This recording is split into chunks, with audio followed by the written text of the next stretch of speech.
Star Wars. Let's talk Star Wars. Star Wars. Star Wars. Star Wars. I don't know. 3, 2, 1.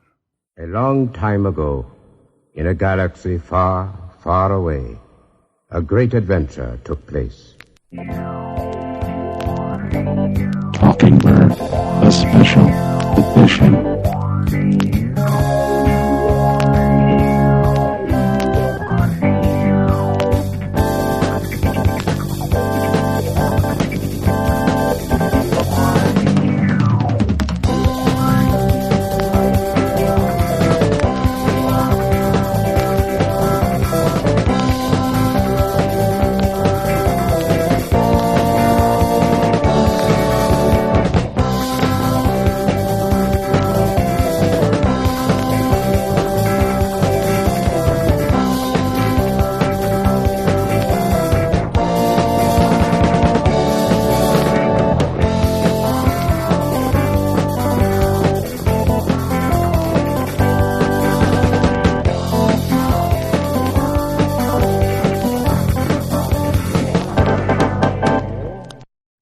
Hello, and welcome to Talking Bird, the special edition, episode 42.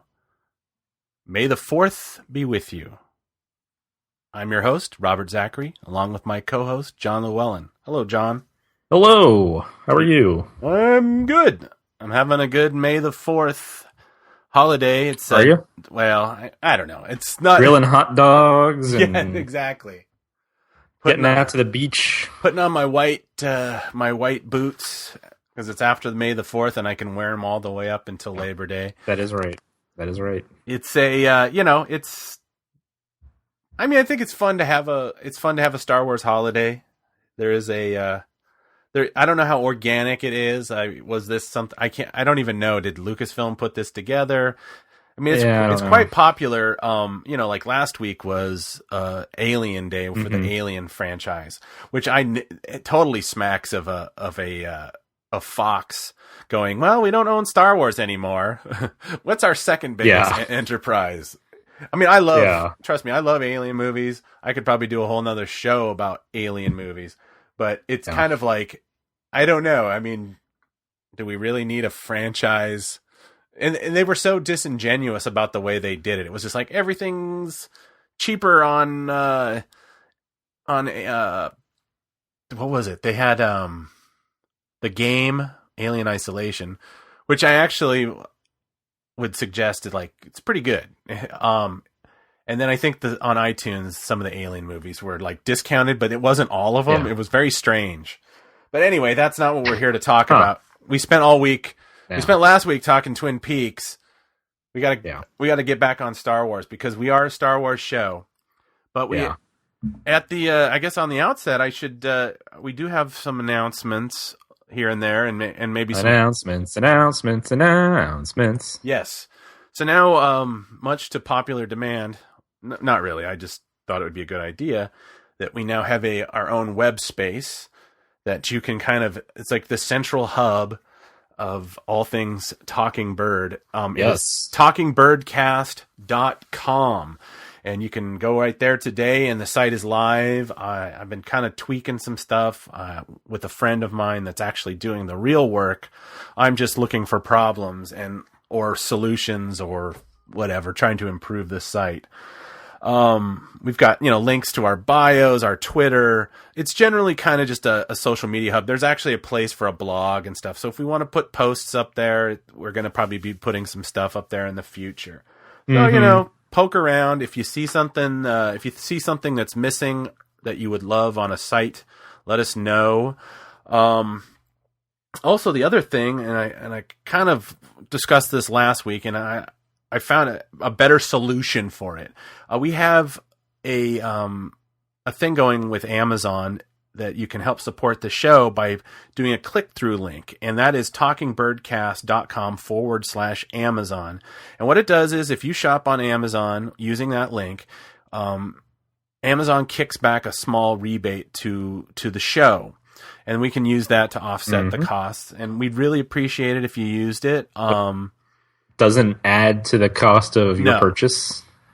The only connection, the only thing we see is when I get my report, it'll actually say what products were bought. It doesn't say who bought what. It just says, we bought I used the link this week, and I bought a headset for my phone and some lemonade powder, and that's it. The only reason I know that's mine is because I ordered it. So it's, just in the interest of disclosure, I do see what people buy. I would not talk about it. It's not going to be like, this week we're going to, so-and-so bought. Right. But your name, the purchaser's name is not affiliated or not associated at with no the point. Item. You just see like, someone bought this book or someone bought a book or whatever. And that's another thing. If you want to buy if you go to the talkingbirdcast.com, we have a link to, on the sidebar to Claudia Gray's new book, which looks like it's going to be quite popular. If you go ahead and you can buy it through us, you're buying it through Amazon, but we get a little kickback. So, like I said, we'd appreciate that. And, I guess that's all I'm going to say about that. Yep. So, I guess we should do corrections department. Corrections. I guess we had a pretty popular episode last week. A lot of people that don't necessarily listen to Talking Bird listened. Hopefully, we kept some of those listeners. I guess I said that my wife was a fan of the TV show Damages. She corrected me. She is a fan of the TV show Leverage. So I apologize. So please make a note of it. Yeah, and please stop with the emails. I made a mistake.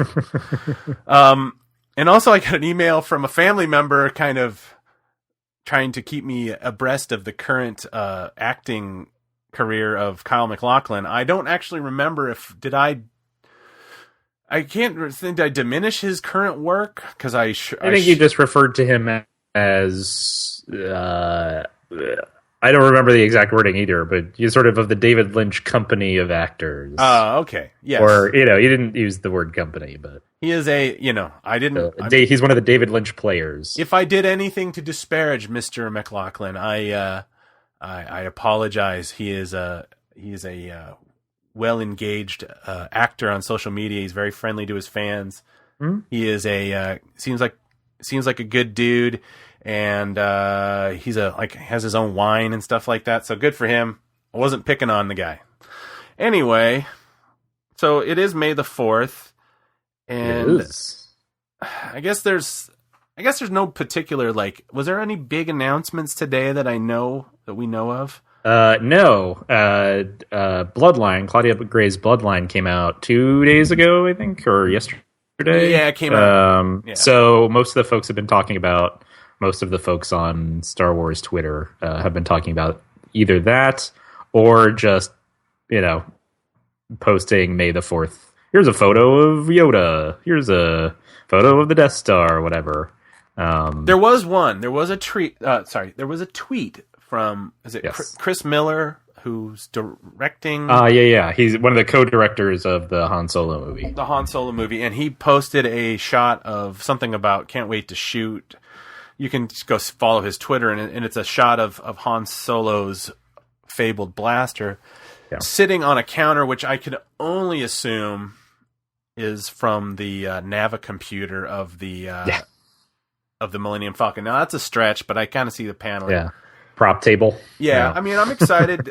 Yeah, exactly. It could be anything, to be honest. I'm excited, cautiously excited. It's this Han Solo movie is going to be quite an interesting project, I think. I mean, not knowing anything about it except for maybe some of the casting rumors. And they haven't even announced who Han Solo will be. Right. It's kind of like it's going to be a challenge, I think, for those directors, and I don't really know much about their careers. I mean, I've seen the Lego Movie and Last Man on Earth, and those were and the Jump Street films. So I'm familiar with them, and like I said, it's kind of like you put the ear to the street and the stuff. Basically, everybody's kind of nervous about this movie, almost to the point where I've heard people go like, "Do we even need this movie?" And it's like, I would say it's like I'm willing to go with this until something shows me that this is gonna suck. You know? Yeah, I mean, I think that question of like, do we need this movie will only be answered once we see the movie itself. Exactly. And if it's bad, then we'll be like, yeah, we didn't need this movie. If it's good, I think there's maybe still a little room for interpretation where it could be like, yeah, this is fun, but whatever, or, you know, but I think if it's good and fun, people will say like, yeah, this is the movie we wanted. You know, which is tough, right? Because you want to, well, I don't know. I was going to say you want to like objectively judge these things, but why do you want to objectively judge these things? We're talking about Star Wars and being a fan of something fun. So, you know, objective judgment, I guess, doesn't really have a place here in some ways. I mean, objectively judging whether it's a good movie, but not whether it's like something we need or not. Yeah, I mean, I guess that's the kind of the thing. It's like, well, I mean, that was a ramble. Sorry. No, hey, trust me, I'm the king of rambles. I would say that, you know, one thing occurs to me is that this might be a proof of concept situation that, you know, if the Han Solo movie goes well, it's like that's going to set the stage for, you know, like a young Princess Leia movie or something like that, you know, like a prequel to the A New Hope, you know, like a 16-year-old Princess Leia movie that, you know, they're trying something different. Until I get evidence otherwise, I'm going to be positive and give it my thumbs up. Please give us some hints. Show us some concept art. Just show us some concept art. Yeah. Tell us a planet. Are we going to see Corellia?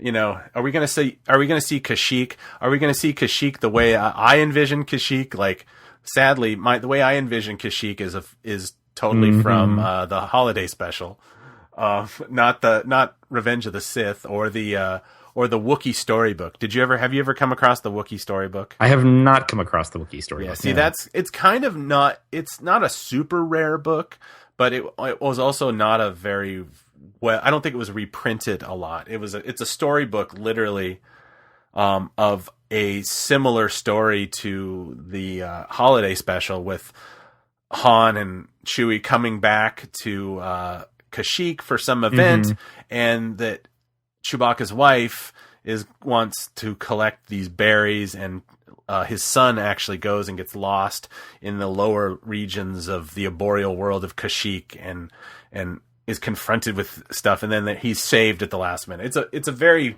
cute children's book that my brother had as a child, and he's actually, luckily the book survived and he was able to pass it on to his own children who enjoy it. So, and again, speaking of rambling, I am rambling. Well, speaking of planets, we had some photos leak. I'm sure the photos. I mean, yeah, maybe they're aerial photos, so maybe someone's drone got in there. But I have a feeling, if Disney didn't want these photos out there, they would disappear pretty quick. Yeah, because don't they have some anti-drone tech they're talking about? That's what allegedly. Yeah. But anyways, so photos of Episode 8 being filmed, more photos, I should say, this time in Ireland, reconstructing the Jedi Temple. They're not on Skellig Michael this time because of the environmental concerns, I assume, or that they couldn't get a permit or something. But we are going to indeed be at that Jedi Temple again, as I think everyone just assumed. But here's something. So I've been calling that planet. So the planet is spelled AHCAH. Let me try that again. AHCH-TO. And I have been pronouncing that Achto because I've never heard anyone pronounce it out loud. And then I did. I was listening to another Star Wars podcast, and they pronounced it Act 2. That can't. I mean, I think that's pretty clearly what it is. But you can't name a planet Act 2, like a planet that, like, at the end of the first movie that will be the start of. You can't name it Act 2. Like, you can't send your character to, like, oh, we're going to the sequel planet. You just don't call a planet Act 2. Yeah. don't do that. Yeah, I don't know. It's that is way too on the nose. I mean, that's always been the issue over time, at least in the era pre having easy access to the movies on home video or whatever. There was always this kind of weird scramble of how do we pronounce things when it's like right. Like I remember it, because I was pretty young. When they said tauntauns, I thought they said tatas or tautaus or something like that. Not tatas. Oh, that's a whole different thing. But it was like we would say like tautaus or something. It was like until we were able to see it again, or I was able to get like the record where they kind of pronounced it properly. And then like even with I always pronounced Luke's planet as Tatooine, but then like at the end of Empire he calls it Tatooine, and then I was like, I'll see you on Tatooine. Yeah, and it's like, geez, I've been saying it wrong for like 3 years, and it's just like that thing. But I think it's kind of one of those things where I like Octo way better than Act 2 or whatever. It's just too on the nose. Yeah, no, you can't. You can't basically name your planet the sequel planet. Like, you can't do that. Yeah, I just feel like hopefully Ryan's upping his planet name game for this movie. I assume it was someone at Lucasfilm who named it, in the story group. Because the name was revealed shortly after The Force Awakens was released. And, it was put in, like, the movie guides and, like, here's the map of the universe now, and the visual guide and everything. So I assume that was like an in-house, someone there was like, oh, let's call it Act 2. Because they, I guess, were running out of ideas. I don't know. Yeah, I mean, then it's just like, then there's Dakar. They can't all be winners. Dakar, which is the Resistance planet. And I keep forgetting the name of Maz Kanata, the planet that she's on. Takodana. Or Takodano. I can never remember if it's an A at the end or an O. I mean, it's like, I honestly feel like I'm just nitpicking at this point. It's just for some reason, like the nomenclature of this new saga trilogy or whatever, it's phonetically, it's hitting all the problems that I have with certain syllables and being able to pronounce things correctly. Yeah. Maybe that's just my problem. Maybe. Yeah. Yeah. I see the pictures of the sets, and the people over at blobofthehut.net have been doing a lot of writing because they're based. At least one of them is based in Ireland. Yeah, he's based out of Dublin, so he's either getting somebody sending him these, or I don't know if he goes out and has a connect or something. But yeah, it's some it's pretty big sets. I mean, we only got a little taste of some of like, there was like one hut or something like that, which obviously was the real things that were built in the 12th century or whatever. And these huts now are the recreation. They do remind me a bit of like Sand People huts, from Attack of the Clones. Also, there's another, now, am I to believe that the set of the Falcon now, is that back in Pinewood? I assume so. So that's not connected to that's not in the same area as the. I initially thought so, but there's really no evidence that it is. I think they're just separate photos. Yeah, it's this Takodana, I think, is being shown again. I guess we're returning to that, and then there's an extension. Because I would imagine, because it's a pretty full scale. Or, as full scale as they film it of the Falcon. And I would think if it was on location, they would just, sort of like what they did for The Force Awakens, they would just build the legs, the landing gear, and then make the rest of it a digital extension sort of deal. Right? They're not going to build the full-size Falcon on set. But they did, though. I mean, that's the crazy thing. Did they? Well, yeah, unless I'm mistaken, I swear I saw somebody on those shots. There's a full-size Falcon with a dude standing on there doing some work. And no, but I mean, is he on location, or is he? Because it's outside. I guess what I'm saying is, I think they okay. It's outside. I mean, yeah. if that's still at Pinewood, maybe it's outside of Pinewood, or it's in that area where they did all the filming for the Maz Kanata's castle attack in that general area, and then they kind of built another set that's actually serves as a kind of futuristic looking spaceport with a design marble thing. So it's obviously I don't know. I don't know how they decide, like, you know, I know a lot of times that they would build these full, I don't know how they do it. If they built the set, like the Hoth set for Empire, and then when they would strike the set, I guess they only show the Falcon once. I mean, that's the question. And if any listener ever has ever done research on this, maybe you can explain it to me. It's like that set. They don't film inside that model, do they? Is it just a situation? Don't know. Because people, you know, like in Kevin Smith, when they were filming, he goes, "Oh, you know, I walked up the stairs and I started to cry." And then I'm thinking to myself, well, they're not really building an entire functional Millennium Falcon. I assume that they would, you know, you go up the steps and then there's maybe a hallway just enough for on camera, and then the rest of it's on a set, so they can have camera movements. And then there's obviously the cockpit the cockpit historically has always been like a set on its own, on a gimbal, or even like when Daisy Ridley was filming, she was on what do they call it, a cherry picker with the gimbal or something. Oh, like yeah, that. yeah.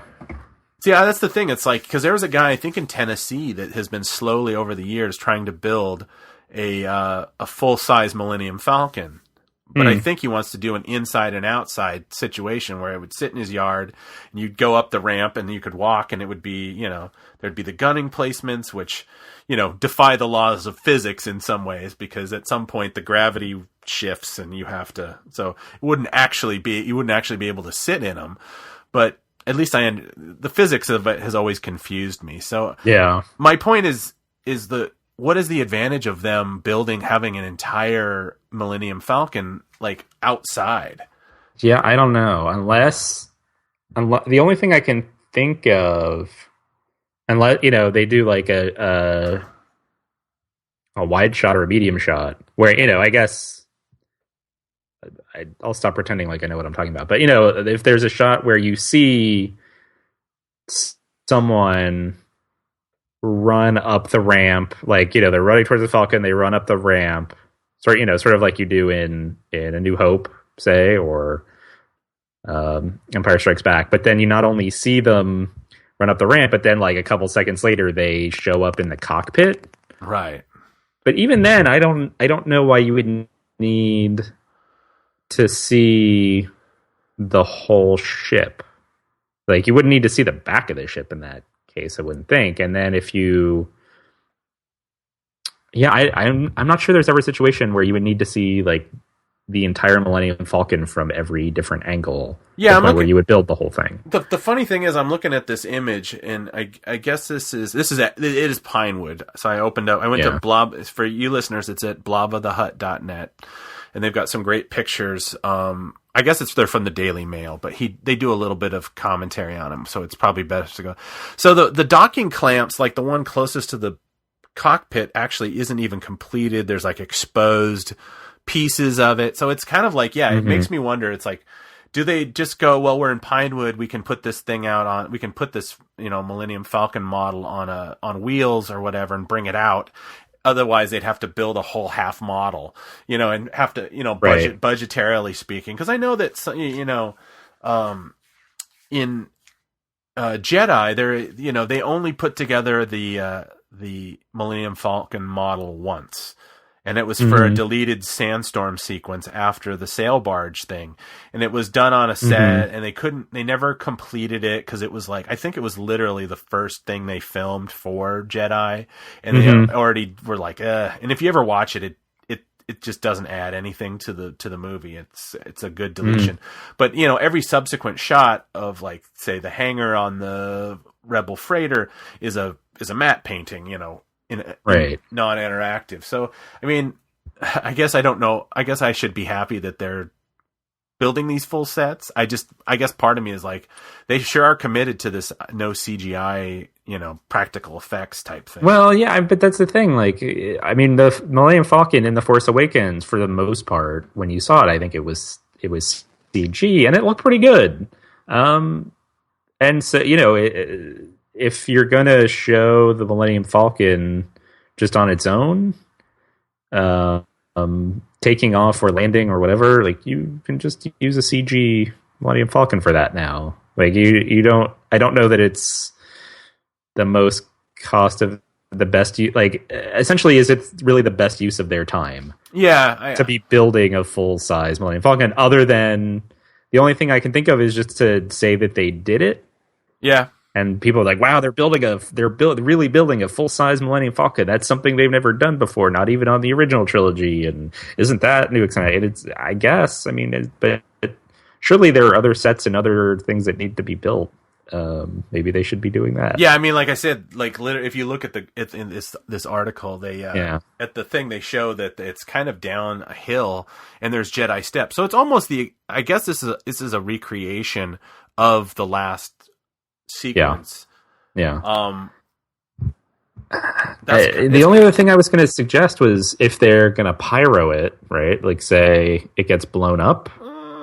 Don't say that. but then you just use a miniature, like they've always done, like everyone still does. Yeah. So that wouldn't be it either. So I don't know. Yeah, it's a puzzle. It's a puzzle wrapped mystery inside an enigma. Yeah. But yeah, some good photos here. Like, I don't really consider this spoilery. It just, these kind of things could be, like I say, they got a spaceport up a hill, which is just out of range of the Jedi steps set. And maybe it looks like they have like roads or something. I don't know. Can they just put that on wheels and roll it up there? Or is that going to be a CGI situation where it'd be hilarious. They build an entire Millennium Falcon model and then, it's 35 feet away and they have to build CGI it because it's up a hill. But anyway. Yeah. Yeah. All speculation. Yeah. So, in addition to that, we've also, I don't know that I've seen them in the, in the photos, but some of the articles have referenced there's a tree there as part of that set, or as part of one of the sets. Yeah, that represents Act 2. Sorry, I just rolled my eyes so you couldn't hear that. Maybe you could. I did it hard enough. That there's going to be some kind of tree there at the Jedi Temple, which I'm guessing, this is me going out on a limb, no pun intended, but speculating, I'll say that this is maybe the Force tree that Luke takes with him at the end of Shattered Empire. And if so, and I'm going to further speculate that, this tree, when the Force is either in balance or when the light side is doing well, whatever you want to say, like, it'll be a nice healthy tree. But when the dark side grows and things become out of balance or whatever, the tree starts to wither and everything. Again, that's complete guess, but yeah, I could see that happening. I mean, that would be it's certainly not an original idea to have, this kind of like visual representation of like time's running out or what, it would in some ways maybe, that would build in that kind of time lock idea that you had in A New Hope and in The Force Awakens too, where, the Death Star is going to be operational in X minutes, so we only have X minutes to win the day. And so it kind of ratchets up the tension because you go, oh no, are they going to get there in time? Are they going to do it in time? And so, maybe having this tree be that visual representation, it's like, oh no, the tree's almost dying. We have to do something before the tree dies. We must give the princess a new name. Yeah. I'm sorry, I just completely derailed that. But I mean, I think but that's like that's the same idea, right? There's something very like, there's that trope. I mean, it's the white tree of Gondor in Lord of the Rings. It's, right. I mean, I think that you're right. I mean, it's one of those where, if they're doing this kind of concept of, Episode 8 is an immediate continuation of episode 7, which we've never experienced before, there's going to have to be there's that inertia. It's like, well, we have to do something about this right now kind of idea. Yeah. I don't want to like, have the first sequence and then be like, oh, 3 years later. And like, oh, geez, really? If they're gonna spend they're gonna expend all that energy trying to recreate the ending sequence, and then immediately subvert it by going, and 3 years later things have changed. It's like, no, there's we left The Force Awakens is leaves Star Wars universe in a very different place than A New Hope did. The the universe is in chaos.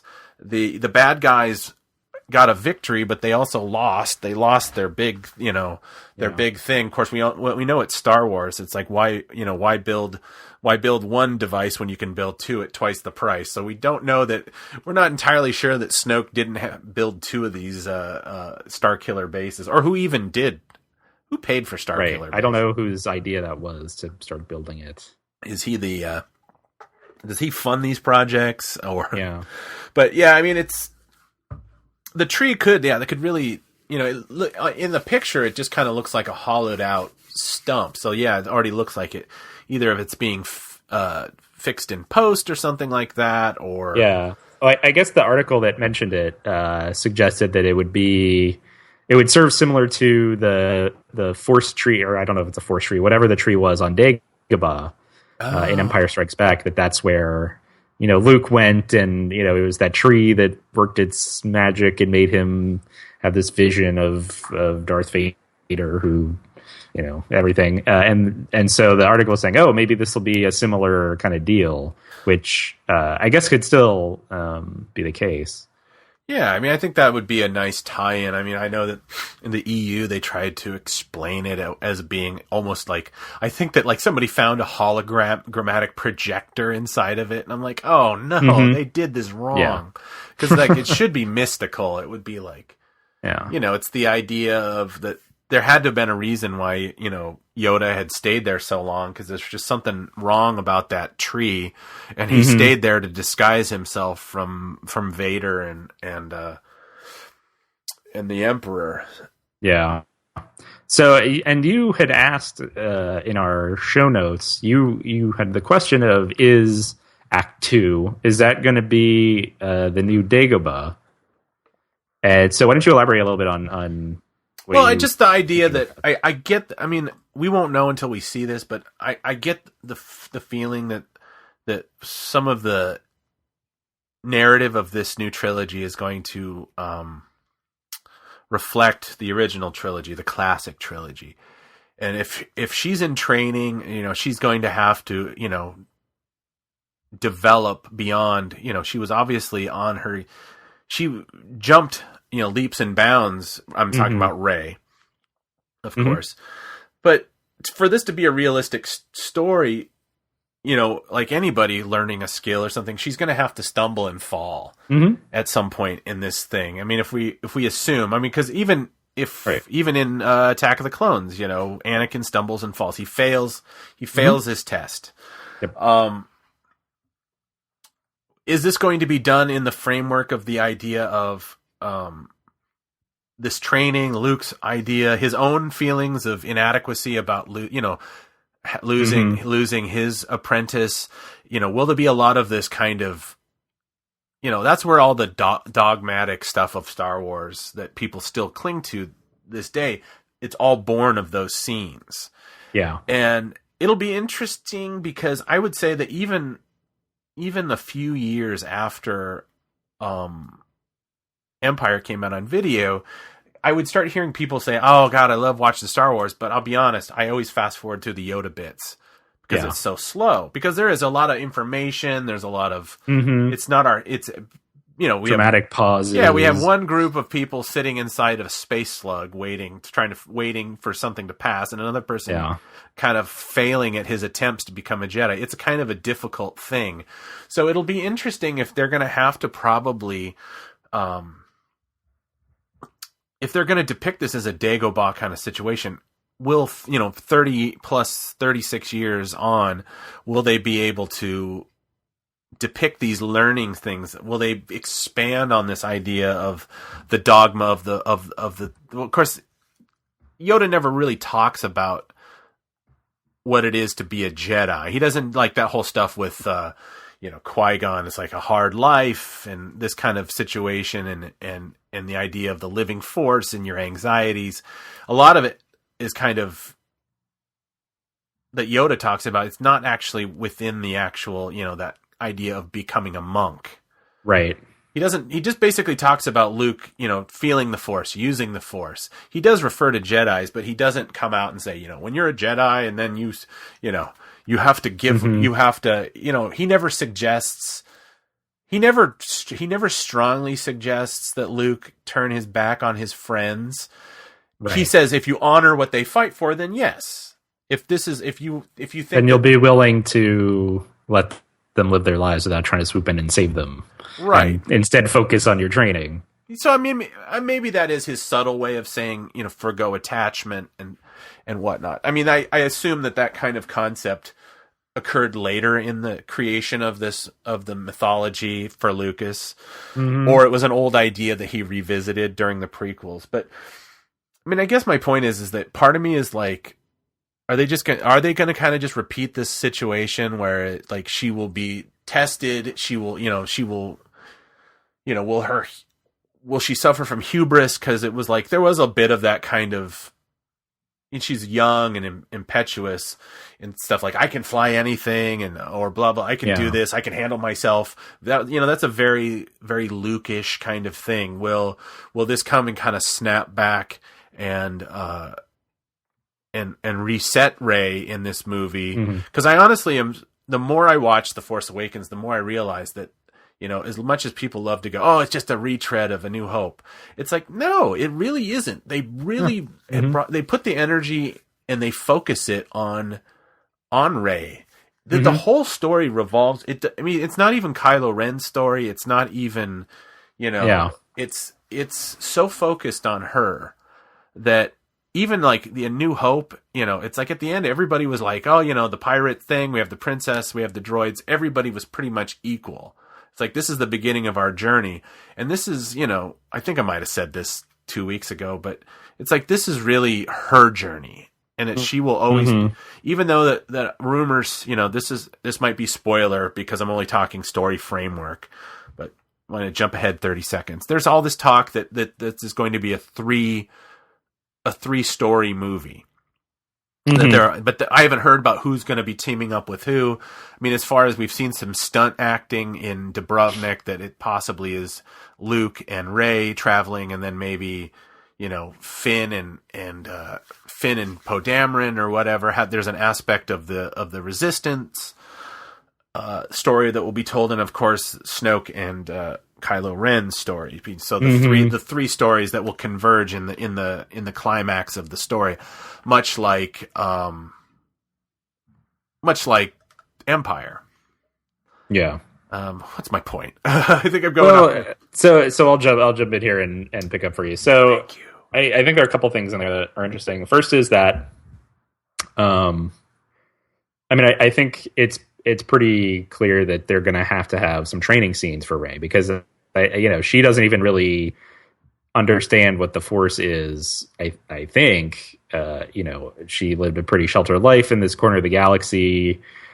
She's a scavenger. She doesn't really deal with the Force in any way, shape, or form in her daily life. When she has that vision in Maz Kanata's castle, that flashback or whatever that is, she doesn't really understand what's happening. And she kind of, she's aware of the Force and she's aware of Luke Skywalker and all that, but there are legends to her that she doesn't know what of it is true and what of it is not true, what of it is myth. And so she's going to need to have Luke sort of guide her and say like, well, no, that Force thing, like that never existed. That's someone made that up. Versus like, no, this is what the Force is, sort of guide her to understand what the Force is. That way she can use it effectively. So the question is that going to be at that Jedi temple? Are they going to train there? I guess she has a lot of steps she can run up and down, but Aside from that, there don't look like there are any vines to swing, across on, or anything like that. And so, it's possible that they want to increase the number of planets we see in the movie, and so they start there, and then they go to some other planet, some secret training planet. Another aspect of that is that,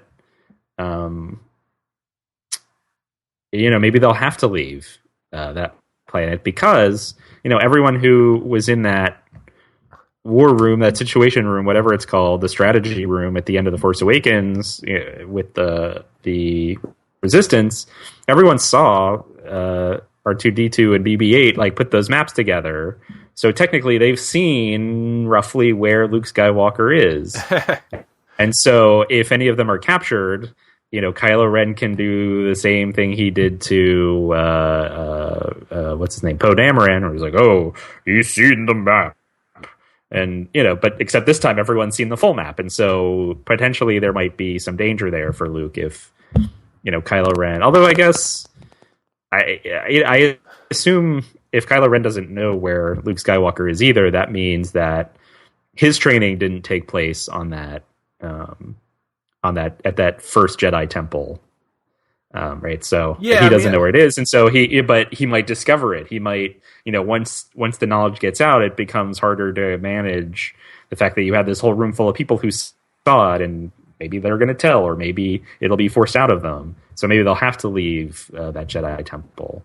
And then the other thing is, okay, so while Luke and Rey are conducting their training, what is everyone else doing in this movie? And I think, right. So you have Rey and Luke, you have Poe, you have Finn, you have Leia, you have all of these other actors are in this movie, Laura Dern doing something. And you also have the First Order part of that. Right. And so it could be that we will see essentially, like you say, 3 different storylines that maybe converge at some points and diverge at others, just because you have so many actors that you have to manage. But then also, they're going to have to find something for Finn and Poe to do while Rey is conducting her training. And so I'm sure they'll go off on some mission, or at least one of them will go off on some mission. The other one might go on a different mission. Different people will be engaged in different tasks. And so, I don't know how much interaction we're going to get between Rey and her friends in this movie, just because they have to find something else to do. Right. Yeah. And also there's going to have to be, for this to work, there's going to have to be there's going to have to be growth with characters that Finn kind of joined the cadre of people very quickly. And I think we talked about the idea of like, hey, nobody even questioned, or maybe this was a conversation I had with somebody else. It was like, nobody even questioned, like, everybody's calling this guy a traitor. And it's like, technically, yeah, guy just turned his back on something and with very little proof. You think, I wonder if that might be an interesting direction to go. I mean, maybe it's too subtle, the idea of having like, some pilots go, hey, I lost I'm not going to hang out with this guy. He used to be a stormtrooper. For all I know, he's the guy that, burned my village to the ground or whatever. I would like to see, now that we've established these characters, it's like, maybe they have to step back. They have to have an adversity, maybe the idea that, Poe Dameron, who probably has the least amount of depth in that, in The Force Awakens, it's like, I was just thinking, like, what is Poe Dameron's character arc over this trilogy? Because he comes in, he's already Leia's most trusted pilot and the best pilot in the Resistance, and he saves the day. Like, he's already started there. He's already like a hero. So what does he do next? Does he just keep doing that?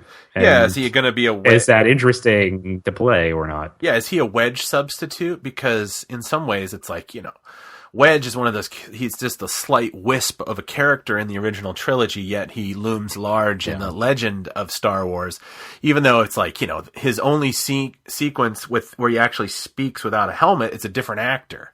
And they dubbed it with the same person that they dubbed Dennis Lawson's voice. So it's like, you see him with without his helmet at the end of Empire, shaking hands and stuff like that. And he obviously is, I don't think they dub his voice in Jedi. I think it's his real voice, but I don't know. Yeah. But the idea that, he has a much larger legend than an actual, Poe Dameron's screen time already, dwarfs Wedge. So it's kind of like, well, are they trying to kind of, bring that Wedge type character up from the Bush Leagues into the main story? And if so, how are they going to do that? Because really, essentially, a Poe Dameron character could have been more like the Snap Wexley type thing with Greg Grunberg. Yeah. The idea that he's there, he has an iconic look, with the beard and stuff, being a big guy. And then you just see him here and there like, oh, we're going to attack this thing, and then he'll be there running it. We don't ever learn like what's his motivation, what does he have to lose in this. We already know in the comic books that he's a lifer in the sense that he was born into this. But as far as they still have to, they can't just throw it in a movie throw it in a comic book and ignore it in the movie. It's kind of like, well, yeah, I'm interested in like what they have to, if they're gonna grow, or they're just gonna be like, oh no, we're resistance. I'm the part of the resistance now, Yeah. Yeah, because you've also had some questions about what Finn is going to do. Like, how big of a role is he going to have? And you made the point that, we've seen Daisy Ridley, posting photos of like back into the gym to train for whatever. She is insanely like, I don't even, what is the female equivalent of saying somebody's jacked or whatever, it's like, I don't know. I guess women can be jacked. She's very fit. She's very fit. I mean, she's got like this training pole, which obviously she's going to be doing some more of that stuff. Like, and somebody went in and like animated it. It's like crazy. I mean, I think she's even more committed to this, like as a physical thing than even The Force Awakens, which she was totally committed to. It's like, right. Whereas, Boyega, we've already heard he has other films coming out. Yeah, he's going to be doing a play. Mm-hmm. And so,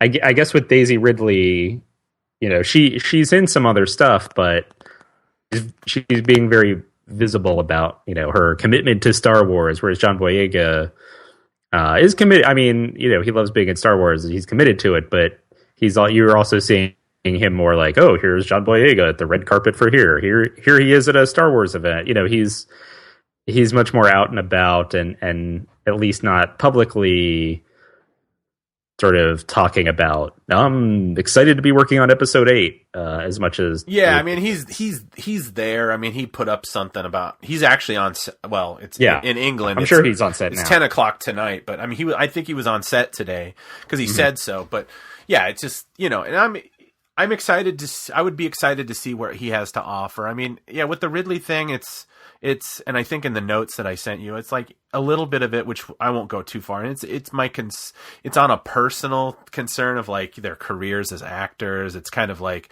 these kind of things, Star Wars haven't necessarily been a net positive for actors, especially young, unestablished actors. I mean, I always think it's like, Oscar Isaac, he's going to walk away and even if the other two movies tank, he's going to go and do whatever he is. He's got, he's considerably old, not considerably, but he's older than those guys. He actually has more of a career.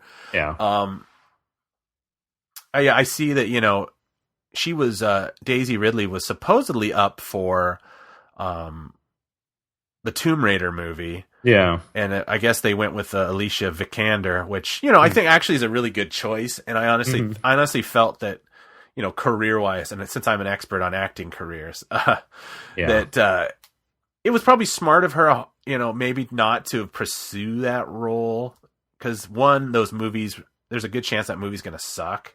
The Tomb Raider, because it's just it's a video game movie. It's regardless of, who you get to be in it.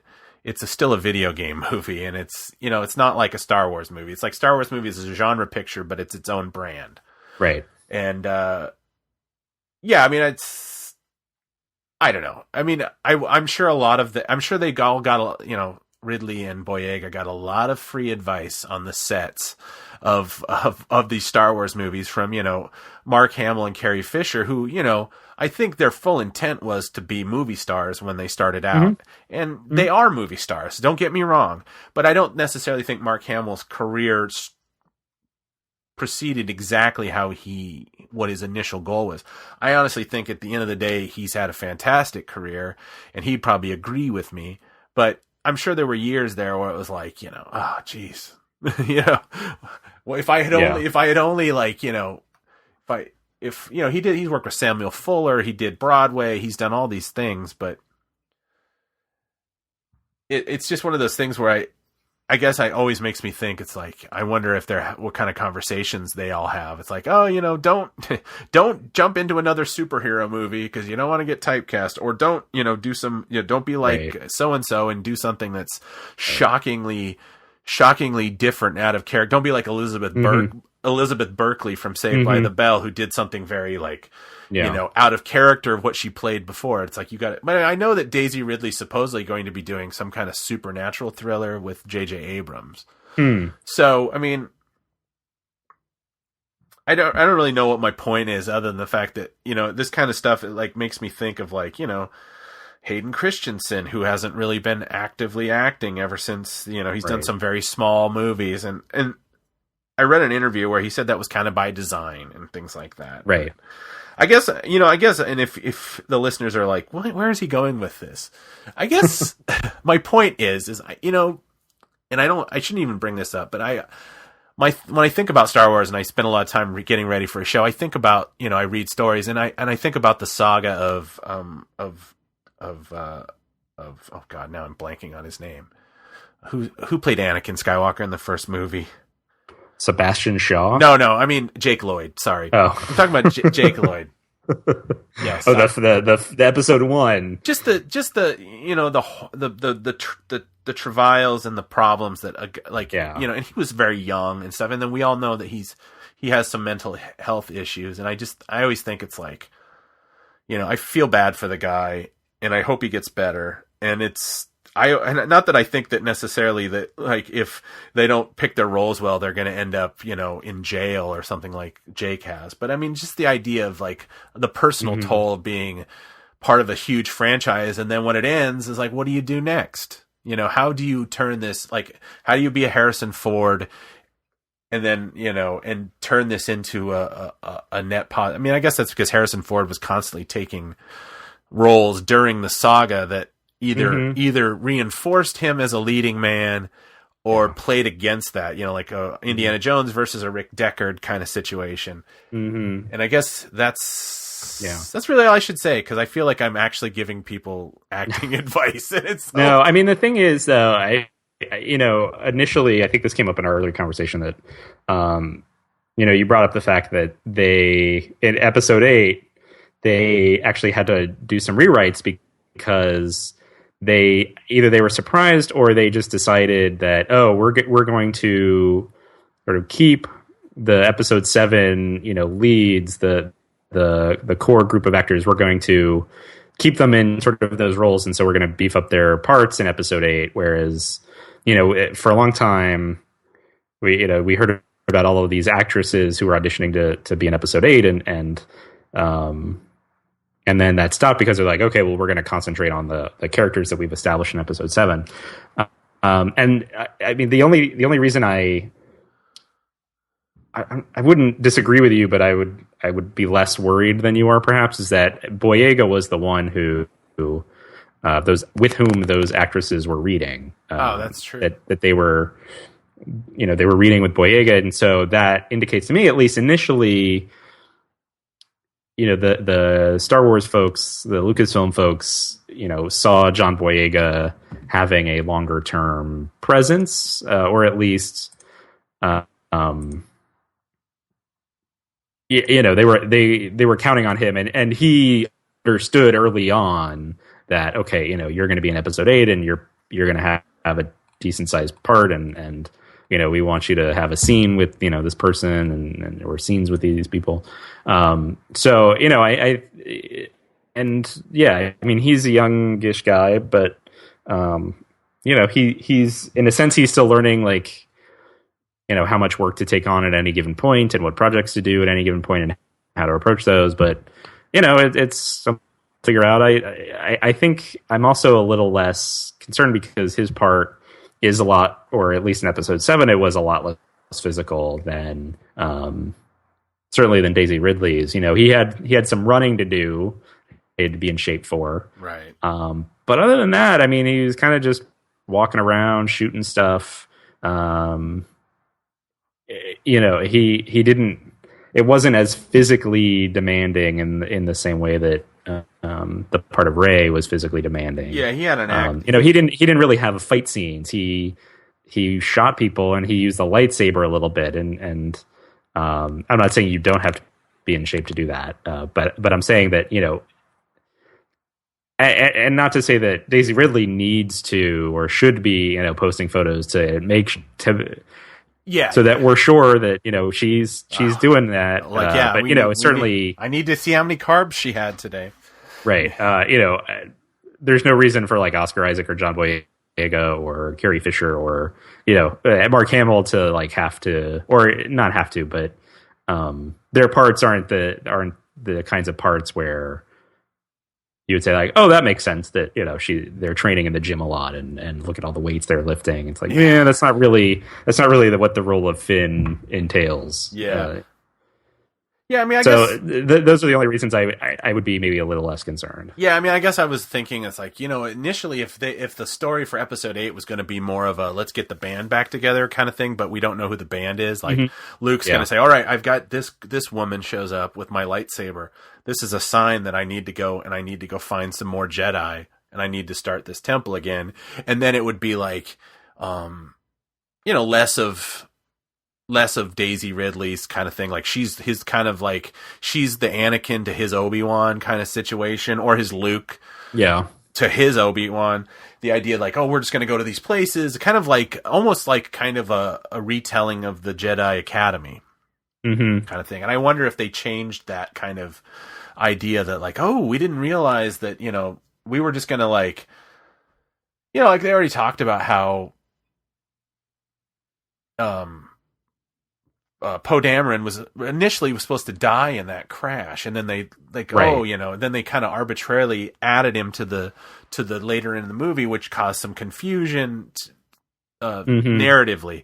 Yeah, I guess I don't know what my point is. I guess I just think when I think about these actors on a personal level, I always wonder, it's like, is this the beginning of a big thing for them, or is this the biggest thing that's going to be for them? Yeah. Yeah,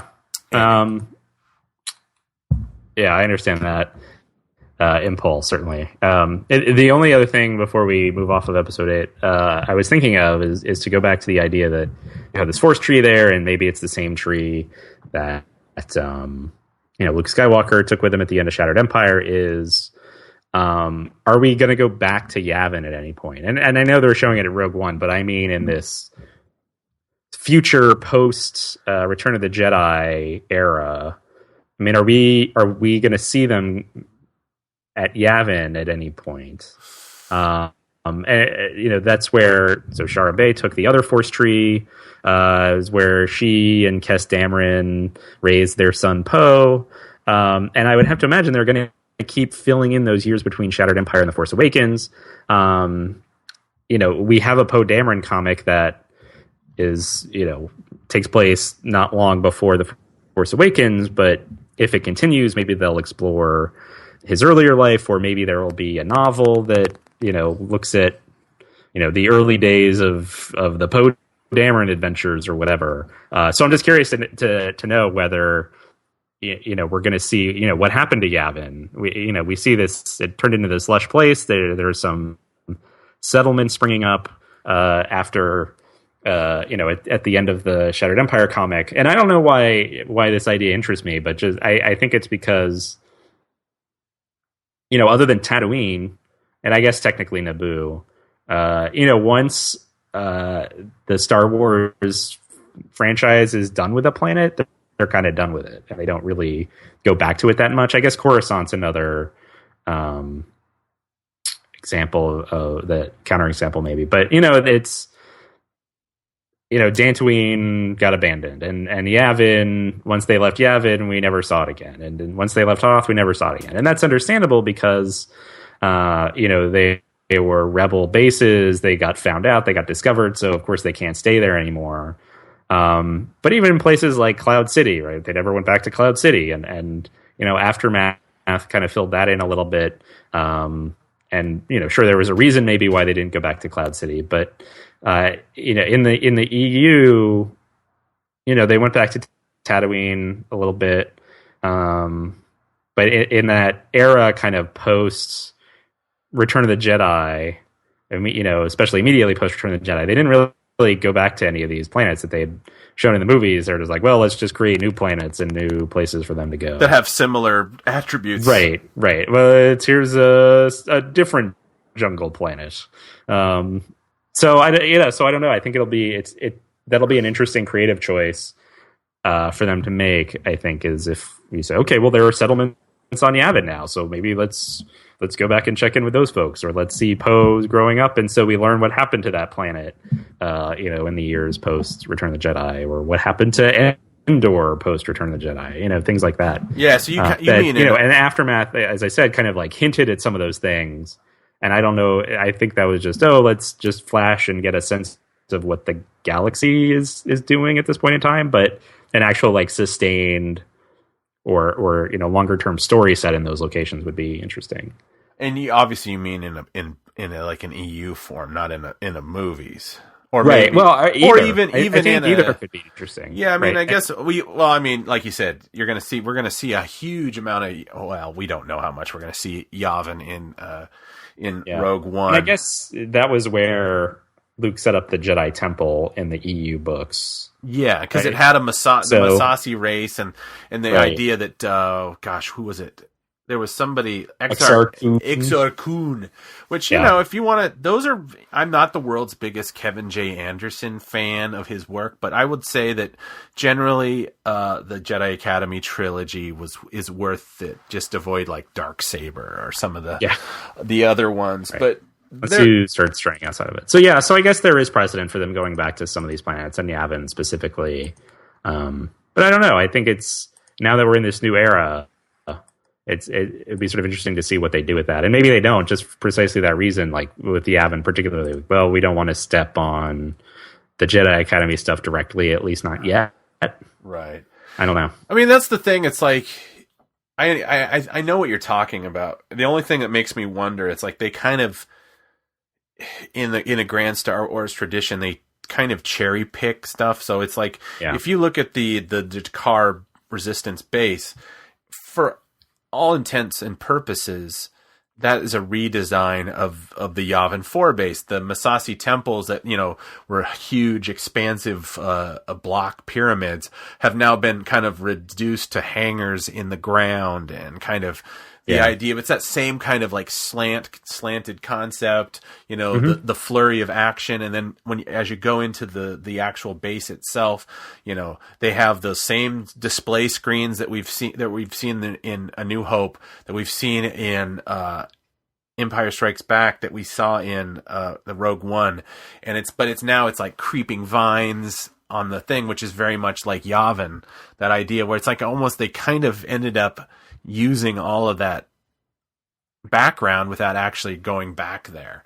It's in some ways, it would be kind of like, I think it would have been kind of cool if they had gone back to Yavin, and the idea of like, well, we're going to go back to Yavin because, that'd be like the last place they'd be looking for us. Yeah. And it also seems like it's not terribly hard to find people in this galaxy. It's the idea where it's like, they kind of explain it like, oh, you think we found you by accident, that kind of idea.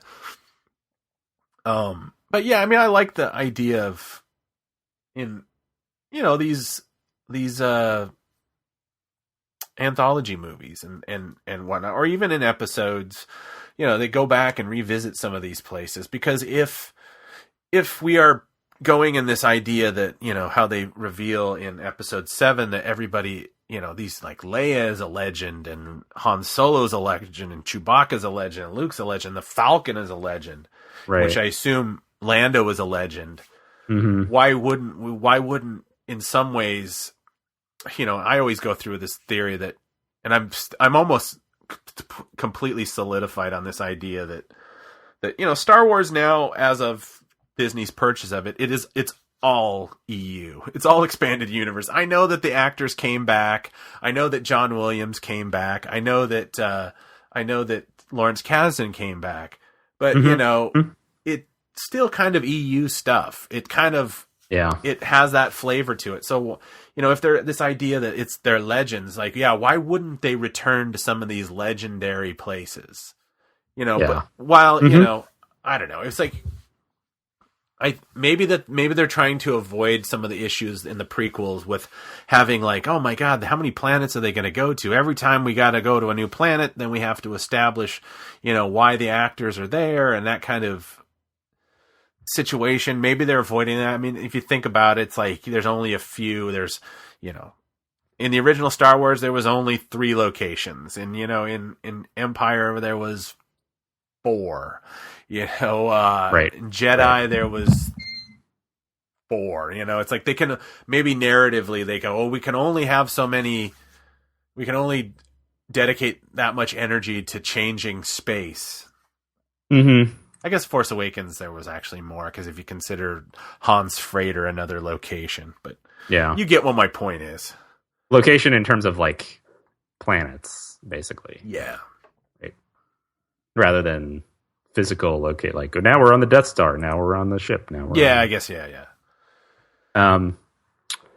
So that's all the speculation about episode 8 I think I have for this week. I think that's all the movie-ish type stuff. The only everything else that I think we're talking about is the only movie-ish thing I will say is that this is kind of falls into the news is, I guess, Birth Movie's Death, a year and a half ago or whatever, had posted a very controversial spoiler about episode 7, about how it starts out and where the universe is kind of set up. And I guess, Devin Faraci took a lot of guff from people about it. Well, it turns out that basically Mark Hamill confirmed that was the original opening, that it was going to be his hand floating through space. Yeah. It was going to like burn away as it entered the atmosphere, leaving the lightsaber unscathed. It was going to fall onto a planet, and a hand was going to take it. And I think they didn't know whether it was going to be Maz Kanata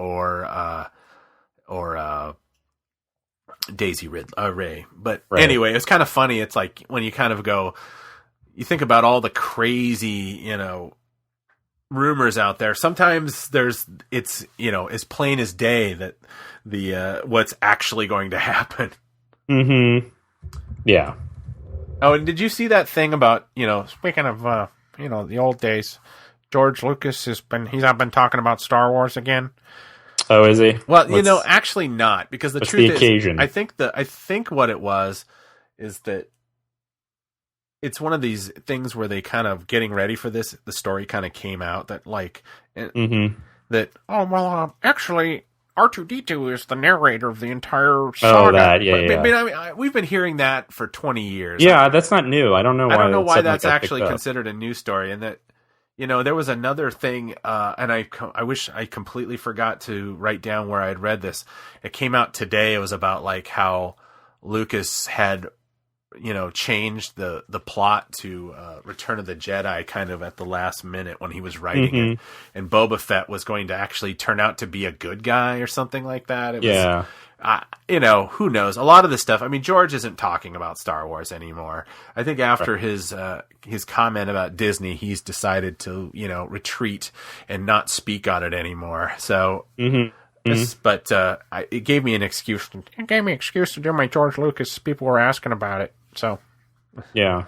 Anyway, the whole idea that R2 is kind of telling it to the Wills, and that's how it becomes the Journal of the Wills. I mean, we've talked about that. We've talked about the his idea that originally it was going to be a Wookiee was going to be a framing device where Wookiees picked literally. It was going to be Life Day, and they were going to be telling their stories. To it was everyone. the night before Christmas, Star Wars style. Yeah. But anyway, I think that's all we have movie wise. All right. So the comics have been going strong, I guess. I guess we can recap and talk about the last several weeks worth of Star Wars comic books. Okay. Do you want to start with the Star Wars title or the Darth Vader title? Oh, since Darth Vader's listed first, let's do that. Okay. That was the first. That was the first of these chronologically. Yes, it's number 19 for you kids. The Shu Run War, which ends in this issue, I assume the war ends. Yes. The fighting ends, certainly. So it's the end of the Shu Run War, which was started in the Darth Vader annual. Basically, Darth Vader went to the planet Shu-Torun, murdered the king or the ruler and his two oldest children. So the youngest daughter now became the leader of this planet, sparked a war among the different production guilds, basically of these families that run the production of different metals and materials on this planet. So it sparked this war. War ends. Vader's side is victorious, as you might imagine. And then he goes on to the showdown between Vader and our old pal Silo, who created these or worked with these people who are not force sensitive, but they have lightsabers and these weird things going on. So they're the twins, and so there's a showdown between Vader and the twins. The male twin like double crosses the female twin or something and tries to like take power just for himself, and so then she kills the brother, and Vader just kind of goes off on his own. That showdown, that duel, whatever, like the action of it was fine, but the way it resolved, it was more just like, I guess it felt like we have these characters and we knew that they would be eliminated at some point, but we just need to eliminate them. So we have too many characters that we need to get rid of. So we're getting rid of a couple of characters. And then the issue ends with Inspector Thanoth contacting Vader, telling Vader that they have found Dr. Aphra. Of course, Dr. Aphra, as we'll talk about in a minute, is in a rebel jail. So they found Dr. Aphra, and then he says ominously to Vader, "It's time we had a little talk." And then that's where the issue ends. So. Yeah, and it's very indicative of the way these titles are. The most important revelations always happen on the last page. Right. It's like, sure. Yeah. So I guess if this is closing out the Shu-Torun War arc, what did you think about that arc generally? Like going back to the annual until wrapping it up here. I thought it was interesting because I think it's always interesting when Vader has to kind of back down on the concept of, just chopping away. It's like he has to exist in this world of politics and whatnot. He can't just come in his shuttle and kill everybody and be like, all right, now you're in charge now. On to the next one. Yeah, it's any of that kind of the idea that, because I think we kind of established that Anakin Skywalker was not a very particularly adept negotiator. I think even he would brag before he'd been turned to the dark side that he would prefer to negotiate with a lightsaber, and that he has a very singular way of viewing the world. And it's like, if people don't understand my way of viewing things, then they should be made to be understand. And it's funny how now he's, been stripped of his humanity and his family, and he literally, all he can do is be an officiant to, enact the will of the emperor, what he wants out of what he wants out of the world. And it's kind of like, well, okay, it always goes back to action. It goes back to these double crosses, and that stuff can be a little, I actually found some of the action to be confusing. My one issue was during the So when the woman is knocked, so he brings this woman out of the lava. Is that what I understand? Mm-hmm. Well, I don't know if he brings. I guess he might bring her out, but it's certainly meant to. Right. So they have this showdown, this battle, in where there's molten lava or some other kind of molten metal, and so her fate is meant to echo his fate. In the battle with Obi-Wan Kenobi at the end of Episode 3, and so he sort of sees that and recognizes that and knows what kind of pain that is, and so I wouldn't say takes pity on her, but he assists her at least. Okay, so that's the problem I had with like this shot of the lightsaber. I was like, well, did he just kill her? Where is the? I guess it's just an artistic thing. I'm like, I couldn't see where the hilt, the hilt versus the blade, and I don't have a page number. I guess it's on page 9 or whatever of this digital copy. Yeah, I see that. Right. So she's burning up. She says, no, please. The pain. And so I guess he does lift her out of the lava, right? Where he's using his hand to lift her out. And yeah, it's your eye isn't really drawn to it, but it's sort of at the upper left corner of that panel. Like there's this flame stuff with a black silhouette inside, and I think that's meant to be her body, which, right, your eye on this panel is just drawn to him in the center, so you don't. Yeah, you think you're from her perspective in the thing. Okay, I see now. Right, and so he says, the pain will soon pass, tell me everything now. So she says that Silo is double-crossing Vader. Here, take my memory circuit. It will prove everything. Thank you, Lord Vader. And then she dies. So I'm sorry, I haven't followed this as closely. Has she got some kind of cybernetic, robot? I mean, when she says a memory circuit? Yeah, so the memory circuit bit is new. Okay. It's like, I guess you have a memory circuit that records everything.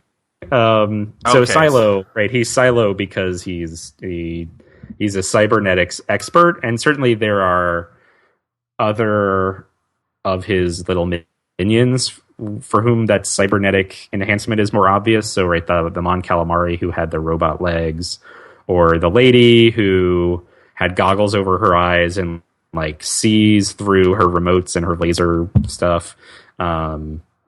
Right, so there's like, they have cybernetic enhancements, but these twins, that was never really that clear that they had cybernetic enhancements, and so it's very easy to forget. You think they're just like, they're these blonde people who have capes and are twins, and then she's like, take my memory circuit, and you're like, I guess she has a memory circuit. Is that?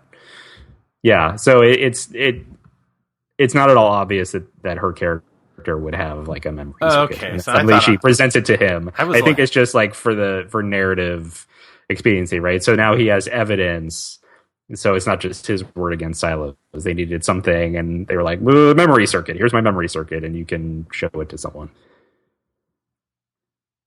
Yeah, I was confused, and of course now I'm not a big fan of 000, and I mean, this comedic relief, it doesn't ring true for this title. It's kind of like I think it's just overdone. Like there's just so much of it. Like, yeah, we get it that these droids like killing humans or humanoids, but like it's just beaten into the ground, I think. Yeah, I just think that there's not much to do with them, and it's like, I hate to say it, droids should be seen and not necessarily always heard. Hey. Yeah. We don't allow droids in here. Yeah, I mean that's the kind. Well, I mean it is kind of like droids aren't necessarily. I don't know. They're not necessarily a great narrative device on the page. They might work in the movies, but it's like they should have dialed. And also, I can never remove this idea that they are literally like it's just a riff on the mirror universe from Star Trek. It's like, in another thing, R2-D2 and C-3PO are assholes. Here's what that would look like. And right. It's a very like, you get the joke early on. And you're like, ha ha ha, they're like evil C-3PO and R2-D2. But then it's like, we're getting more of this. And I also think that, and if you're not like fully, like if you love that joke and if you love that idea, great. But if you don't, you're still going to get a lot of it. And I also think at this point, for where they're depicting, it's like, maybe. Well, I guess Vader does know that Luke exists at this point, but he should kind of maybe necessarily, Vader should be at this height of his despair or whatever. Now that his universe has kind of been rocked a little bit, where he thinks that maybe his children didn't perish with his wife. The Emperor's maybe not telling me the full truth, but then it's like he has these droids, and it's almost like he has companions. And I always think of Vader as like not a guy that would have it would crave companionship. I would think that it would be like if these droids had annoyed him, he would just smash them, push him off a thing without even a care. But instead, he seems to be like, checking in with them, and it's just like, well, what's going on here? Like, so they're just kind of trying to like, he does threaten them, and I don't know. Yeah, I guess I just like you said, I'm just beating a dead horse. I do not like that depiction, but I want to know what this. Yeah, I mean the other bit, I guess that. Or I'm sorry, go ahead. You want to know what this? No, I just wanted to know what this deal is with, like, we have to have a little talk. What is is this the Afra thing? Is that like a secret? Really, I forget who's the mutton chops guy's name. Thanoth, that's it. Right. So, I mean, if you'll recall, if our listeners will recall, so Darth Vader basically robbed some people, like robbed the Empire. Oh, right? Robbed his bosses or his underlings or whoever they are in order to finance his own army of droids and whatever else. And so he was covering that up. Yeah, the whole I have a secret army of droids thing, the whole I'm working with Afra. Right. As far as Thanoth knew, I mean, I think he suspected something about Vader, but as far as he knew, Afra was working alone. And so it's time we had a little talk, I think, is maybe a suggestion that he knows more than he's let on at this point, or he's pieced it together and he knows that Vader's involvement is deeper than Vader has let on. I think that's the implication. Whether that's what the payoff is, I think, but that's where the suspense is coming from. Right. Yeah. So what's your take on the art of this? I'm sort of like you. I think, the coloring of it's really good. I wouldn't say it's super distinctive, but it's it's pretty good. It's the lighting effects and whatever else you need in a Star Wars comic book. And I should say I've recently started reading more comic books just so that I have a little better sense of like how the things go and different variety of work that's out there, and so that when I talk about these comics, I don't just spout off without knowing what I'm talking about. Everything's pretty clear. The action, I think, like you said, sometimes it's not as clearly laid out as it could be. And I don't know if that's the writer, trying to cram too much on one page and making the artist sort of figure it out, or if it's the artist, the inker or the pencil or whatever, the artist who, draws up the panels and everything, if that's his decision. I don't really know whose responsibility that is for this. But yeah, it's fine. I like I said, the coloring of everything, the pacing of it's generally pretty good of the way the panels are laid out. But yeah, sometimes the action, it's like it's too much, the close-ups versus wide shots, whatever. Sometimes it's a little hard to figure out what's going on and where the relationship of different people. There's a real I have a real issue with the perspectives of like the depth of field of some of these frames, where it's like some of it looks just really flat on the page, where I'm having like there's no dimension to it, and that kind of, to me, you're dealing with a planet with spires and all this natural, they're very right. They're very what did they say? Was this the one? No, I'm thinking maybe is this the one where they talk about the courtly, the concept of the courtly. What do they call it? Not courtly love, but it's a courtly society. Yeah, it's a courtly society. You have these kind of natural rock formations. You have all this lava going on, but then you have these kind of metallic castles that house these different families with spires and turrets and moats and whatever else. And so there's a lot going on. Yeah, and that to me that it's not served by the limited depth of field. There's not a lot of dimensionality to the drawings, and I feel like that it was kind of a missed opportunity to kind of show. And maybe that's not realistic in a 22-page thing on a deadline, but I just would have liked to have gotten a greater sense of this world that they're on for these last 4 or 5 issues. And I just honestly feel like we never got to the point where I ever felt like anything was big. Everything felt cramped. Everything felt like, oh yeah, look at this stormtrooper. He's got really weird stubby legs in this panel. And I'm just like, and I can't focus on. If they had created more expansive backgrounds, maybe I would have, been more forgiving. I mean, especially when you go to the art for the Star Wars 18, which I mean, are we done? Are we done talking about Vader? Yeah, I think that's. I really like the art, even though that there's kind of more of an impressionistic facial style. Yeah. They're able to even on the opening shot, which is I think it's a 2-pager where Han and Luke are standing on a kind of a precipice, looking down at the Falcon, and it's like this great dimensionality to it. It's at this. The whole thing is kind of at this canted angle a little bit. There's a shot of these Nerfs, which are like basically a bison kind of substitute in the Star Wars, being, ushered off by a herder. Although, if I'm looking at it, they're trying to do a shadow thing, and it almost looks like the shepherd is semi-transparent, but whatever. But whatever. I mean, I'm not going to nitpick every little thing, but if you look down at the shot, there's a great idea. It's like, okay, they're unloading. This is where it's going. And I really like it. Although I would say that, and I do like there's an exchange here where basically Luke kind of admonishes, wants to, hey, can I fly the Falcon?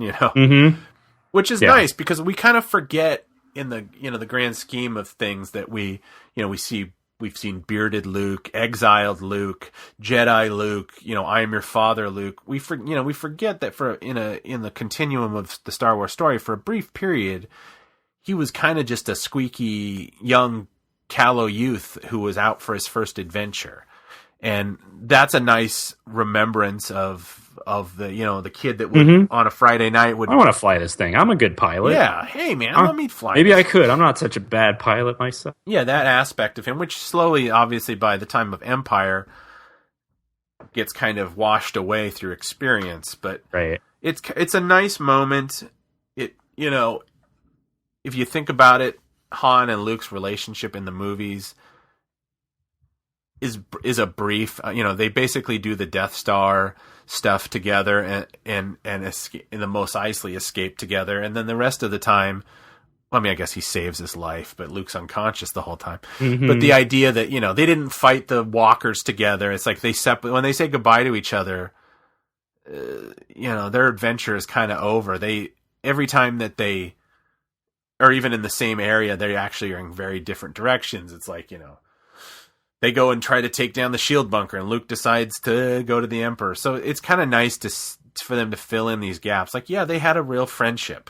They, when Han says in The Force Awakens, I knew Luke, it adds a little more gravitas. They had, and also, whereas a lot of people go, oh, you notice that scene where Rey says, I've never seen as much green in all my life, and he has this kind of weird look on his face, and everybody goes, that's a sign that he knows who Rey is. And I think I've said it before on the show, but I'll say it again. To me, that is him remembering that he had a 19-year-old guy on his ship one time that had never been even past the, he'd been to the outskirts of Mos Eisley and he'd never seen green before. And that's what he's remembering. Not this secret that Ray is, I can't talk about Ray. It's not as mysterious as you think. And that is kind of, it plays into that. I guess then we go back to the Sunspot prison, which, I like the idea, the whole future, movies where it's kind of like the idea of, they make these movies. There's like this kind of subgenre of prison movies that are like sci-fi prisons, like the movie Fortress and its sequel. And then there was a Guy Pearce movie called Lockout. It's like, it's a time honored tradition in space prison. It's like just the amount of money that it would cost to build a prison, like the movies, The Chronicles of Riddick. I'm sure you've never seen those, but there's a whole subplot in that movie. And that was like, it was like $120 million movie that Universal made. And there's a whole subplot about a space prison in it. And it's just like this, even Guardians of the Galaxy, for cry many sakes. It's a time honored trope. And, Sana and Afra and Leia are they're fighting droids, which I think this droid, what kind of droid is this? That's trying to choke Sana. It's like an old battle droid, I think. Is this supposed to be like maybe another version of what we might see in Rogue One? Are we thinking that? I mean, possibly. Oh, that's an interesting idea. I mean, it's, whatever it is in that trailer, which we only see a glimpse in the Rogue One trailer, is a shoulder shot of a very tall droid, and we know it's got some rounded edges. And some people have said, "Oh, the face is like the." Did they say it's going to be like the droid that talks, or the one that operates the torture chamber? I forget. Oh, Rogue One. Rogue One? Yeah. I thought it was supposed to be like an early iteration of what became the IG-88 droid. All right. Which, I mean, this is possibly similar to that. It could be the IG-70 or, the IG-51 or something, rather than the IG-88. So... But yeah, I think it's either some kind of battle droid or some kind of industrial droid. Because I guess it doesn't really have weapons; it just has really strong. They have extra strength pistons in the arms. So I don't know if those are meant for labor, because it also has articulated fingers. It has distinct fingers that look like they're meant to grab things and such. So if that's the same kind of droid that we're going to see in Rogue One, that could be neat. I'd be up for that. Yeah. So I mean, as far as this triumvirate of Sana, what do you take of this? I mean, I personally feel it's kind of a bit wordy, and I would have liked more action and less talk, but that's just me. Yeah. There's a lot of bickering between them, as you might expect, because Leia. There's Leia, and Afra is their prisoner, and then Sana is sort of like she's not really allied with Leia, and apparently she and Afra have some kind of history together, where like Afra stole Sana's boyfriend or something. There's an allusion to that. So I think setting them up is I think it's logical that they're not just going to immediately get along and work together easily. Right. And their styles are also different. But yeah, there's a lot of dialogue here. For a scene that involves Afra trying to reconfigure this droid, the droid grabbing Sana and Leia shooting it, and then, the droid comes back to life or whatever. I mean, that's 4 pages.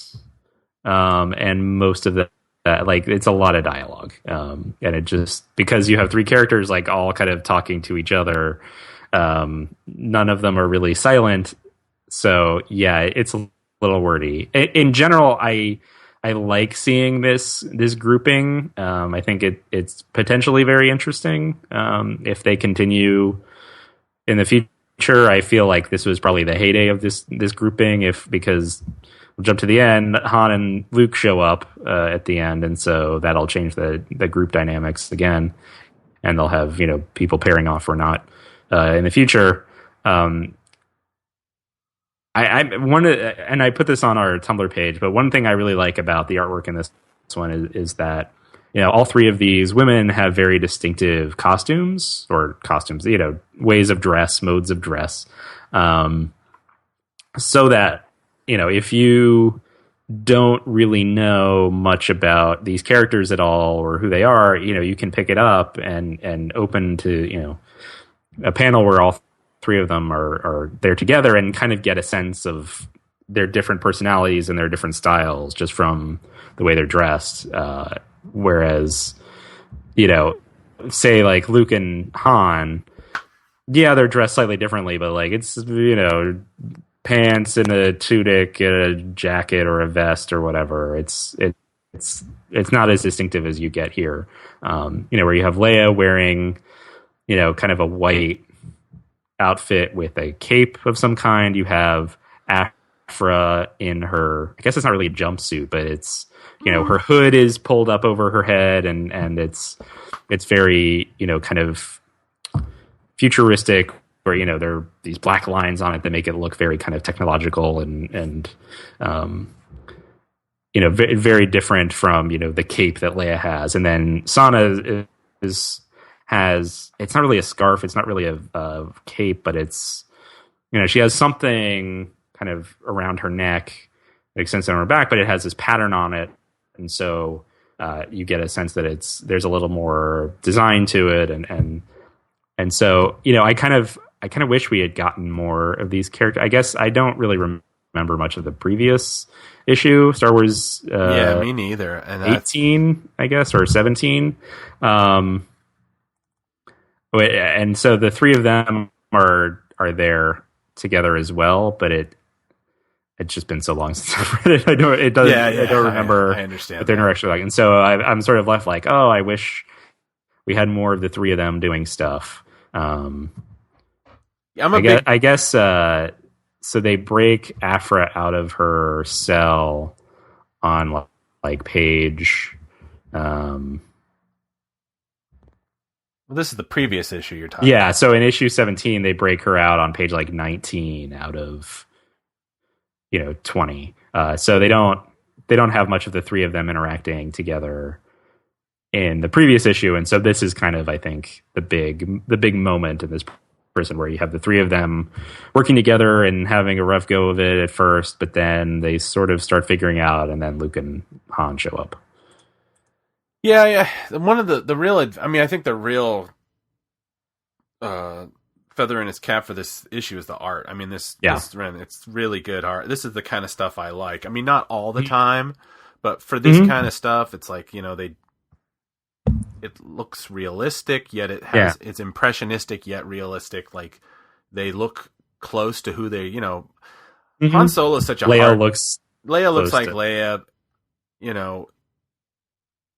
it's complementary to their bodies without making them like a caricature like some comics can do. It's like, I mean, I don't want to get too far into this, but it's like if you look at some of the old Marvel comics, it's like the crazy like amount of bust that they would put on Leia in certain issues, and it was just like, holy mackerel, what is this? It's like distractingly, maybe because I was a kid when I was reading them, but just the idea of like, well, that's not even realistic of like what Carrie Fisher looks like in these movies. And of course, comics are an interpretation in the same way that movies are an interpretation. I mean, you can look at the movies always informing story, or you could look at everything as a pastiche, where the comics in your mind, the comics in the movies and the books, and they all have equal weight. I mean, you can look at movies that way too. So in some ways, the movies are a representation too. But in the same again, I'm talking about the idea that in the Darth Vader of perspective. Like, it was confusing. Like, I know the action. Now, the storytelling, I don't know if I necessarily as am in love with the storytelling in the Star Wars title currently. I don't, and this is maybe because I'm suffering from the same problem that you have. It's been a while since I read that last issue. Who's this guy in the cell?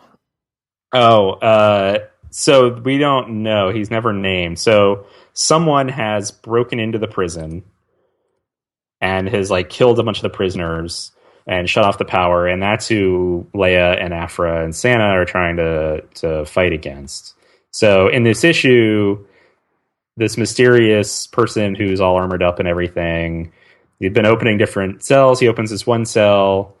He says, they kept you, or he or she says, they kept you in a maximum security cell. There must be a reason for that. Tell me what it is.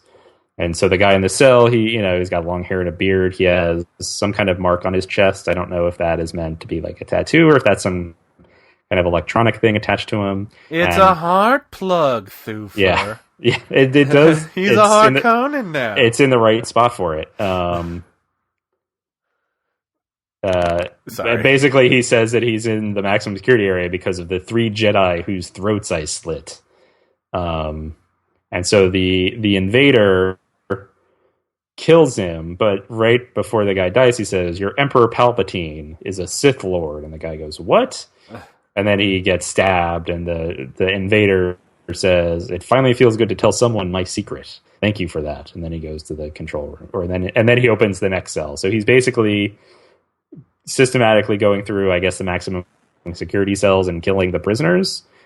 We have, to this point, we have zero hint as to what the motivation is, the identity of this person. So we have no identity who this person is, and we have no identity who the person they just killed is, right?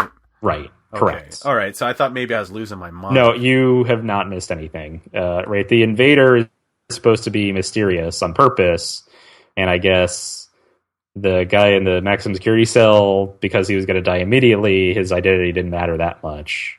Like, I don't think he's going to be a character that they'll give a huge backstory to. He's not going to get a 3-issue miniseries. Right.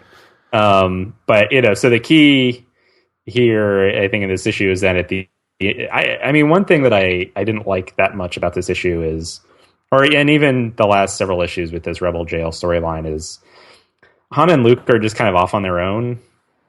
And yeah, I appreciate that they're sort of building up the friendship between the two, as you say. And I think I liked this issue.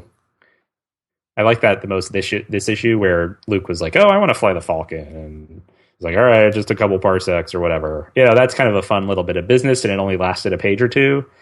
But I mean, their storyline just hasn't done that much for me. And I understand it's supposed to be kind of comic relief, or we need to give them something to do while the Rebel Jail stuff is going on. But the whole, like, Han gambled away the rebellion's credits and now he has to get them back. Like, I'm having a hard time caring about that, or like, oh no, is he going to get the credits back before Leia finds out? Like, I don't really care. I'm sure he won't. Leia's going to find out and she'll be mad, and then he'll get them back and that it'll be fine. It's so the fact that they're the ones who show up at the end and they're like, "Oh, we're here to save the day." I was like, I kind of would have preferred if the 3 women sort of handle this on their own. And then, Han and Luke show up and are like, "Oh, what did we miss?" Exactly. And it's because, I mean, they have this issue about parsing out story. It's like story is, maybe I'm thinking as, my writer brain. It's like story is the thing that you can make all day long. So not every idea is so great that, like, oh, we have him on a prison, let's drag this out for 4 issues. It's like, you guys could write. I have faith in these comic writers that they can write these stories, and they could come up with, maybe this is a 2-parter, or maybe this is a 1-shot kind of thing. It's like this idea where it's slow build story exposition that it's just like arguing and repetition of concepts that even like a 9-year-old kid picking these up would go, "Yeah, I get it. You don't like each other." And then boom, at the end, there's all this revelation. Right. And then at the cliffhanger. to the point where, and I guess, yeah, go ahead. To the point back where it's like, then when things are resolved, even like Vader 19, you're like, is this a cliffhanger? Well, it's resolved, but now there's another cliffhanger. It's like, I don't, Right. enough with the cliffhangers, because they're not, I feel like they're not, I don't want to, I sound like a jerk, but it's like, I feel like they're not doing it right. I mean, the pacing of it is, and I'll say, I guess if you want to counteract the fact that, okay, then Han and Luke just show up and save the day. Well, that's on the last panel, and the invader, or whoever is invading this prison, they show up and they're standing on top of the Millennium Falcon cockpit. So, they clearly, something's going to happen. There's going to be this big fight. So maybe, Han and Luke will get in trouble, and the women will have to save them. That's right. Still possible. But I just, I guess in this case, I think the Star Wars title is doing a better job of the pacing than the Darth Vader title is, honestly. Because with the Darth Vader title and the Shuto Run War, it's like we got the war, the battle started in the Darth Vader 18 or maybe even 17. And, it gets to this point where, okay, they're going to, the last push, the big last push of this fight is going to happen in issue 19. And then it's just like completely thwarted in the first 2 pages by 000, talking about how much he hates humans and how he wants to kill them. And so all of the soldiers, get scared and they just give up. It's like, is that all the payoff is? And I understand they also had to save room for the battle between Vader and the 2 twins, but it's like, I feel like, yeah, they built, and if that's all the payoff was going to be, either push that earlier into the previous issue and then make this issue all about the duel between, or I guess it's not a duel if there are 3 of them, but the lightsaber battle between Vader and the twins, like make that sort of the core of this issue. Well, that's what they led us up to. It's like it's 18. It's like why do a cliffhanger if right. your cliffhanger is like they undercut it, and then right. It's akin to like no. If it's a little bit like Jedi. I think Jedi, the transition from Empire to Jedi, it's a little better because several years have passed, but I guess it would be like if in A New Hope, they're getting ready to attack the Death Star, and then they're like, next time in Star Wars, and then you go like, oh wow, I can't wait to see that movie where they're going to go fight the Death Star, and then Episode 5 they defeat the Death Star in the first act, and then acts 2 and 3 weren't even the Battle of Hoth. It was just like about them trying to find a new planet. Right. Like, that's all the movie. And I guess the Hobbit movies and the Lord of the Rings movies kind of had. Yeah, look how they did that, and they kind of like with the Hobbit movies, especially how much which we've talked about before. But when you try to do it, the pacing issues of like when do you end one installment, and then how do you complete that part of the story in the next installment? Like it's slightly off in the Darth Vader title, and I think they do a little bit better job in the Star Wars title of because so we end this issue with they call it the Invader, as you've been saying, right, standing on the Millennium Falcon, looking over at Luke. Obviously, I've got the high ground. Right. I have no expectation that we're going to see who's in that mask until like maybe not even the next issue, but the next issue, or maybe the last 20 or something. The last panel. And I also, but then now getting on a different topic, who do you think it's going to be? Do you think it might be their way of reintroducing Mara Jade into the? I am assuming it's going to be someone we've never heard of before. Okay. It's going to be another new character. The only reason I say that is because of that thing about Palpatine being a Sith Lord. And who would know that better than the Emperor's hand? Yeah, that's true. That's a good point. Like, who would know that, and then why? Like, someone who has this burning desire to tell someone, but they can't tell someone who's gonna. Or a Mara Jade-esque character. Right. The idea that they'd bring back Mara Jade as a going concern in this thing is probably not going to work because there's so much baggage with that character. But the idea that, we have already established that the Emperor has agents and works outside of that stuff. But I mean, I don't know. This character, it's so funny because it's kind of a riff on that show Firefly. That the last episode was called something Objects in Space. And in my opinion, it says the distinction of being one of the worst episodes of Firefly. It's because it's this bounty hunter character who walks around in a suit and like has a lot of knowledge about the characters, and the characters have no knowledge about them. And it becomes like this very talky kind of thing, and it's kind of becomes ridiculous, but it kind of reminded me of that. And it's kind of like, there was no big payoff of who was in that suit. It was a character we'd never known before.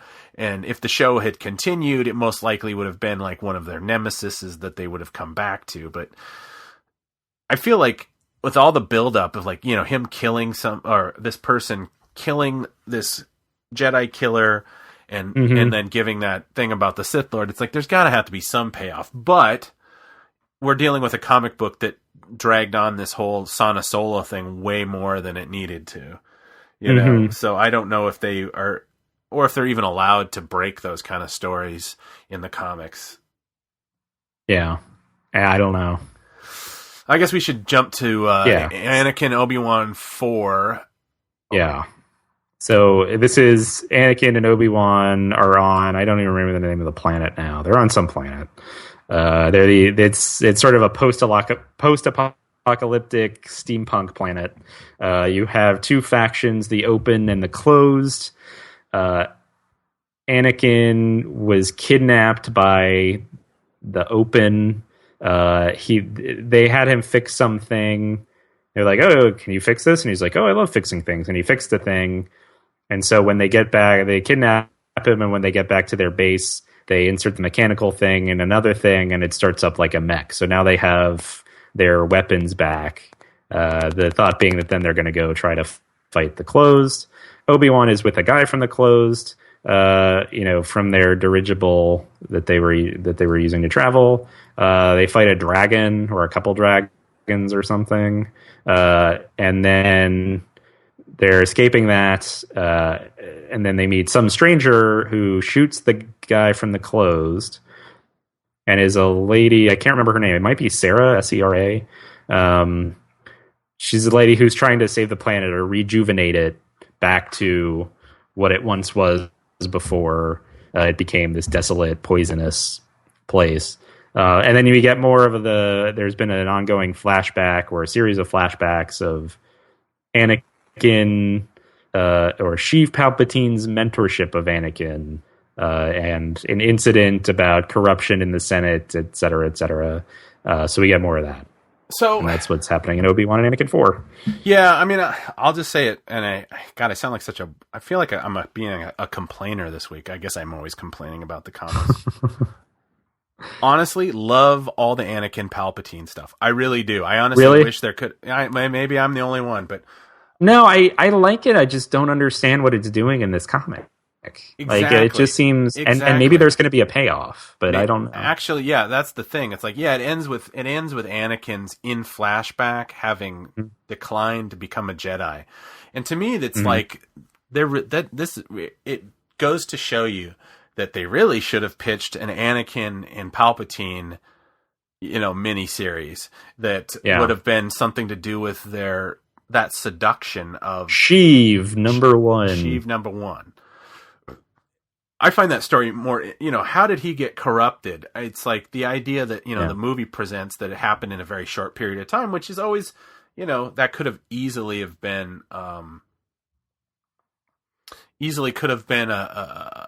fair way to do it. But then the idea of like, this kind of manipulative relationship, and and for the lack of a better term, because this is kind of refers to another kind of victimization of a young person, but the idea of grooming, like the creepy wrestling coach kind of guy. And this isn't, Sheev isn't a molester.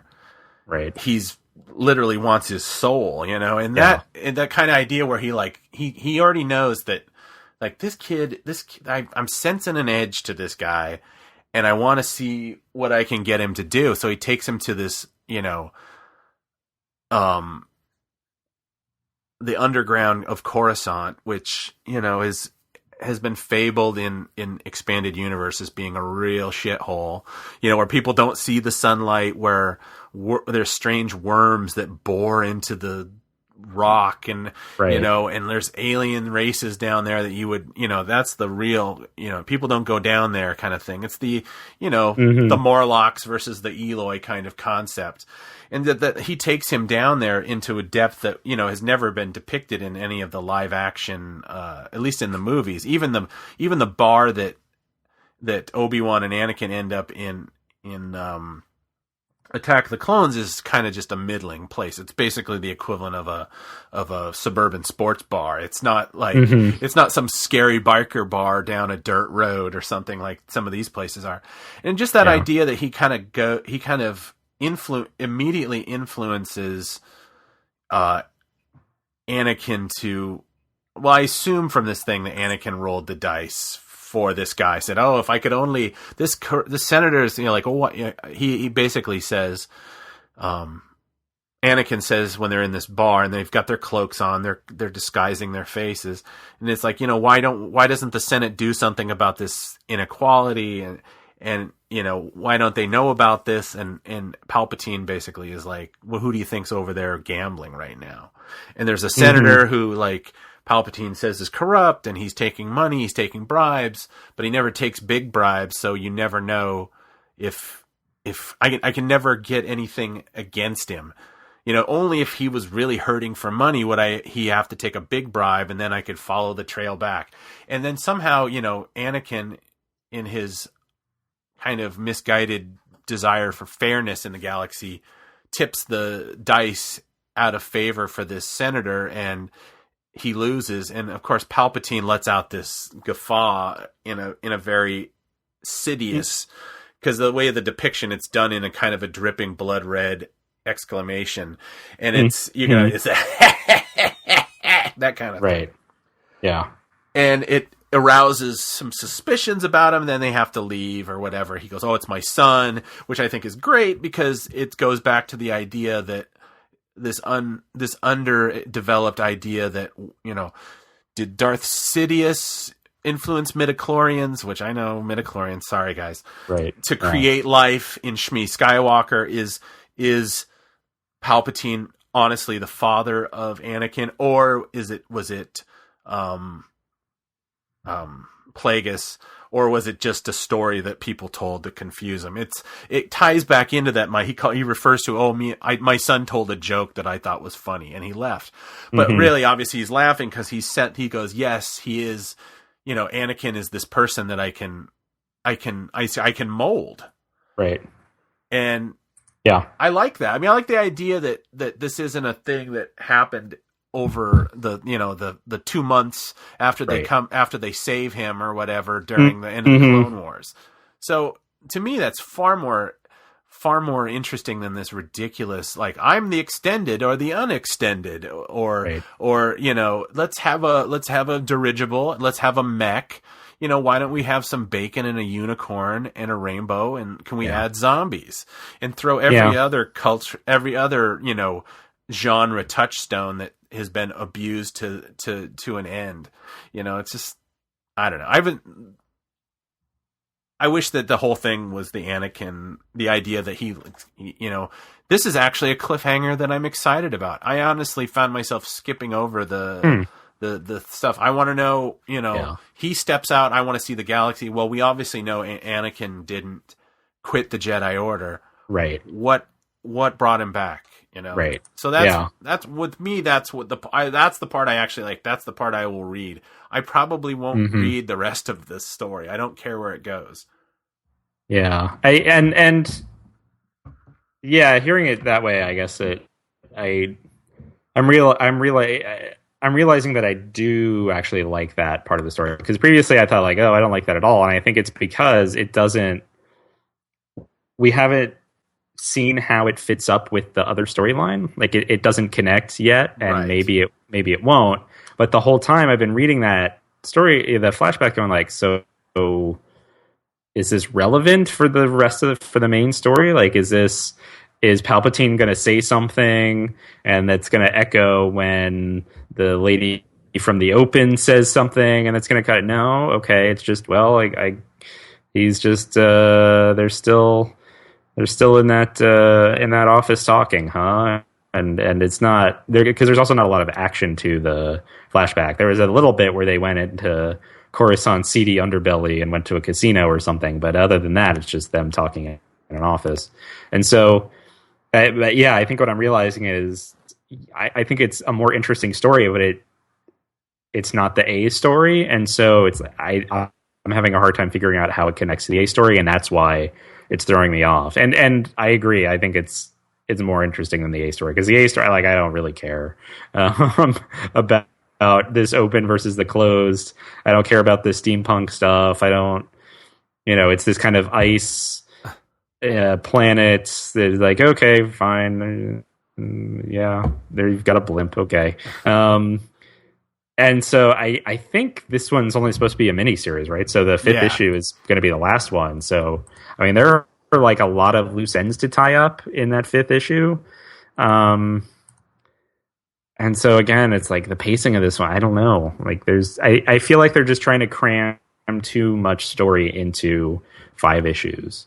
That it's just a little too schizophrenic, and like, okay, we're trying to establish this world and show the fact that it's been poisoned and there are all these dragons around, and so we want to show you those cool monsters, but then we also need to have Obi-Wan talking to this guy, and then about what the Jedi are, and then we need to have Anakin talking to these people about whether he cares enough to be a Jedi, and we need to show all this technology, and we need to address the fact that the open and the closed are in conflict with another, but we need to also show that there's someone on this planet who is trying to transcend that war.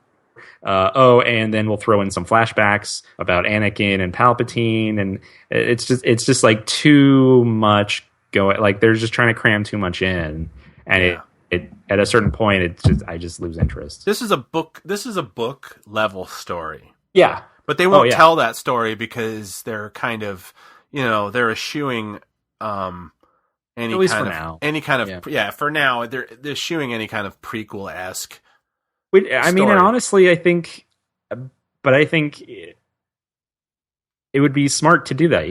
I mean, there still are gaps that weren't filled by the EU novels about, in the prequel era of, okay, so how, what were some of Anakin's misgivings about being a Jedi or not? Like, there were a couple novels that sort of addressed that, I think, in the EU. Yeah, era, but you can deal with more of those and show more of those missions that Obi-Wan and Anakin go on together, and talking through that, and Anakin, talking to Palpatine, and how that relationship grows, and develop that over a longer period of time, like you said, so that Anakin's actions in episode 2 and 3 make more sense. Right. That it isn't just like, oh, he said a thing to me once, and that was enough to make me question everything. Right. Well, no, this was like a series of conversations they had over many years.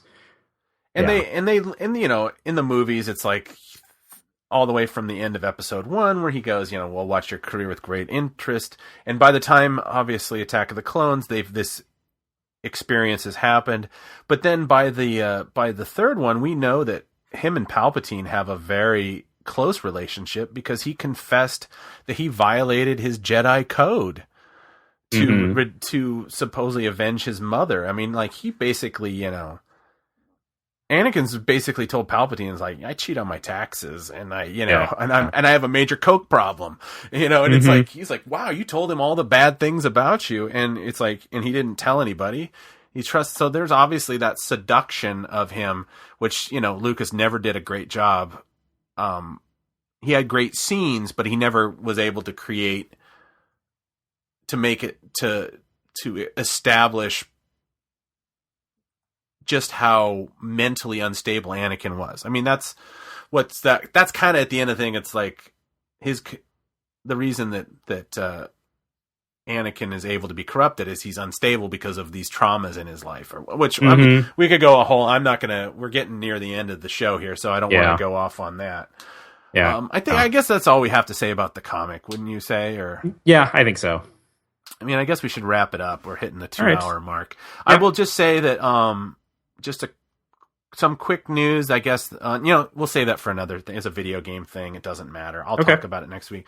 I will say that hopefully next week, time scheduling thing, if we have time to do it, we will probably have a big chunk of the show dedicated to this Bloodline book by Claudia Gray. Yep. It is a political espionage thriller type book, starring our favorite Princess Leia. I will say I picked up the Audible audiobook and did the first chapter, and aside from a little thing, which maybe we'll talk about it, and maybe it's just a thing that this will be dependent on when I get the book. Exactly, I haven't gotten the book yet, but I'll get it soon. I just haven't. Yeah, it might be this week. It might be. I mean, it might be next week. It might take a while. I think I think they've come. I think the schedule. I don't think there's anybody that listens to the show that's like, I just finished the book and I have to hear what they have to say. So you'll get it when we finish it. It's so far. It's like, it's one of I said I'm going to do the first chapter kind of thing, and it's like if I'm hooked, I'll keep going, and I was hooked in the sense that, and then I'm like, okay, this is a story that I want to hear. So I'm already excited about it. If you're going to buy it, why don't you go to talkingbirdcast.com and click on the icon on the sidebar and buy it through there. We'd appreciate it. Go through the Amazon link. Yeah, or talkingbirdcast / Amazon. And if you're going to buy anything else, that way you can, help us out. I guess that's all I had to say. Did you have anything you wanted to talk about? No, I think that's a good show. Yeah, I think we got a lot. We talked about a lot. I hope everybody listening had a good May the 4th. Go out and, if I get this up tonight, which I am fully intending to, get some of those last minute deals.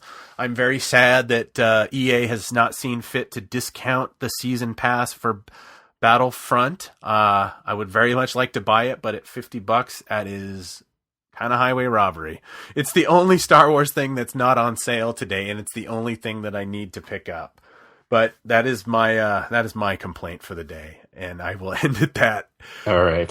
For Talking Birdcast, I have been Robert Zachary. And I am still John Llewellyn. Thanks for listening, and may the Force be with you.